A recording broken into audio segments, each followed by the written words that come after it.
Hello, I'm Anthony Gismondi from GismondiOnWine.com, and today we continue our series of following the harvest 2020 across British Columbia. In fact, following key grapes. Today we're in the Naramata Bench. We're catching up with owner winemaker Luke Smith, and we're talking about his Pinot Noir. Luke, how are you today? I'm wet, but you're wet. Good otherwise. I'm sorry to hear that it's a bit wet, but we want to learn a bit about that. So it's been damp. Are you waiting, or how does that affect the grapes in the middle of a harvest? Well, this year was actually brilliant. We were not too hot. We were not too cold. A little bit of a slow start in the beginning of the year.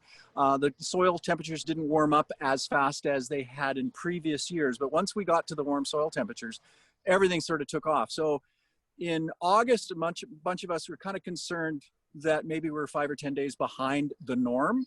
I think we've caught up because September was magic. First week of October was, well, up until 2 days ago, magic, just stunning. And the rain last night, we're going to harvest these guys in the next few hours. We're fine. Yeah. Well, that interests me because we've been talking to people about Pinot Gris and Merlot, and I'm thinking as we do this series, I'm learning that it's not really as much about the grape variety and how it reacts to the weather, but even where it is versus north versus south on the island. So where is Naramata? Is it an average year at this point for you in Pinot Noir, or how would you describe that? We keep track of sunlight hours and temperature hours, and I actually yesterday I checked, not because of this interview, but I just checked out on my own. We're basically right in the middle of a good year. Just not too hot, not too cold, not too much sunlight, not too little sunlight, not too high temperature. So here, and I can only of course speak for here on the Naramata Bench, and for those of you that don't know me, back there is Laughingstock, right there is Tightrope, and over there is Hillside. So that sort of puts you where you want to be here. It was a great year. It was a great weather year. Okay, tell us about your Pinot Noir. You're actually in a vineyard. Are we talking about blocks, vineyards? How do you set up your Pinot Noir program? We discovered, 10 years ago, that the Pinot Noir that is over there, our main block Pinot, tasted different from this Pinot, which tasted different from the Pinot in that block. And even though they're clone 667 and 777, something was different.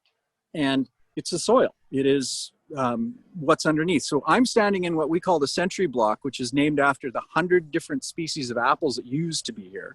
Wow. And this is old. I wouldn't say ancient, because I think in the 20s and 30s, this was called 3 Mile Creek. So 3 Mile came down and it meandered its way down through the soil that used to be the lake bottom, bringing with it rocks and soil and all those things that every winter's runoff would bring down. So if you dig down here 2 inches or 3 inches, you stop immediately as you hit river rock. How about if you kick down a bit? Let's have a look. Well, we've worked very hard to get grass to grow here. And if I walk a few more feet away, we do have surface rock that is right down in here amongst a lot of the vines. Now, as you can tell, we don't we're organic, so we let things grow and whatnot.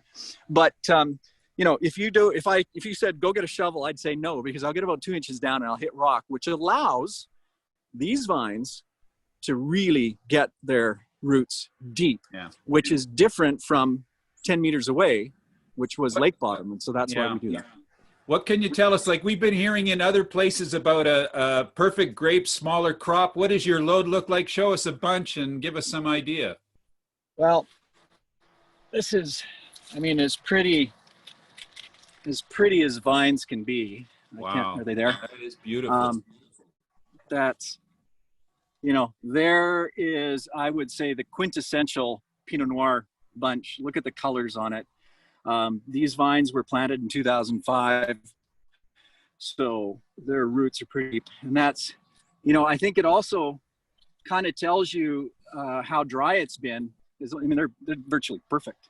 So I'm really excited about it. Some of the bunches look as though this year we have slightly larger than normal berry size, but slightly lower than normal crop load. So I think it'll be interesting to see the correlation between quality and big berries, low crop load, and quality of crop load, small berry. Those things do affect the flavor of Pinot Noir. can you quickly tell us what will happen? So when you say go and pick, so what happens? You pick them, you take them somewhere, you do something. Can you give us sort of the major steps until it's till it's fermenting? Now, can you see the building there? Yeah. I can't tell. Yeah, I can see it. So, the crew's coming in the next little while, either this afternoon or today. These will all just be hand picked.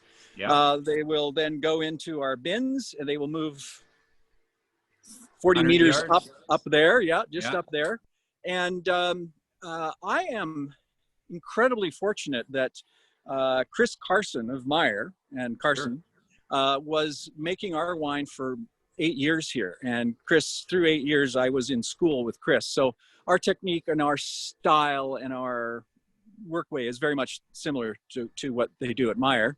Jack and I argue who makes better wine. Which is non-interventionist, I would imagine. It's like driving a Tesla. You don't touch the steering wheel. So all you want to do is make sure you don't crash. So grow the best grapes you can. Yeah. Pick them gently. Put them up there. Destem them. And there's a lot of discussion, and I don't want to get into it between, whole cluster and destemmed, but we destem them gently. Put them in the fermentation vessel. Let them sit as long, cold soak for as long as you can, really. And then they typically will heat up on their own. And we use sometimes spontaneous fermentation. Sometimes we'll use our own yeast that we've purchased. And then all you're doing is making sure nothing goes wrong.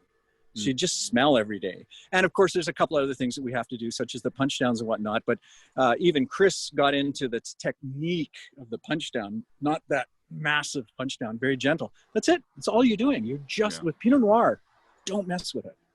Where are you in terms of your harvest now? Are you 50% done, 70% done? How is it going to roll out at Howling Bluff in the next few days?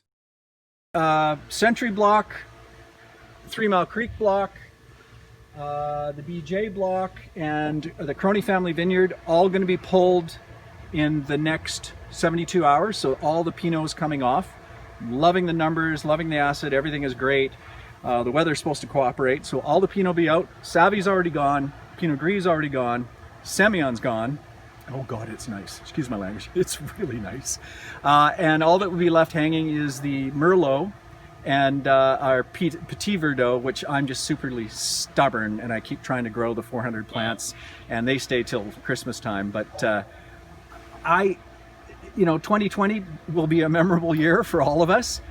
Mother Nature said, okay, I'll give you guys a break. I'm going to have a good year. Luke, thanks so much for the update. I know you got a lot to do today, but our listeners learned a lot today about the Naramata Bench Pinot Noir pick that's going to happen at Howling Bluff. We wish you luck with the rest of the harvest. We can't wait to taste the new wines in the next season. You've been watching episode 4 of our Follow the Grapes on the BC Harvest. Follow us on our social channels and also subscribe to our YouTube channel at gizmoniumwine.com. See you all next time when we follow the grapes for BC Harvest 2020.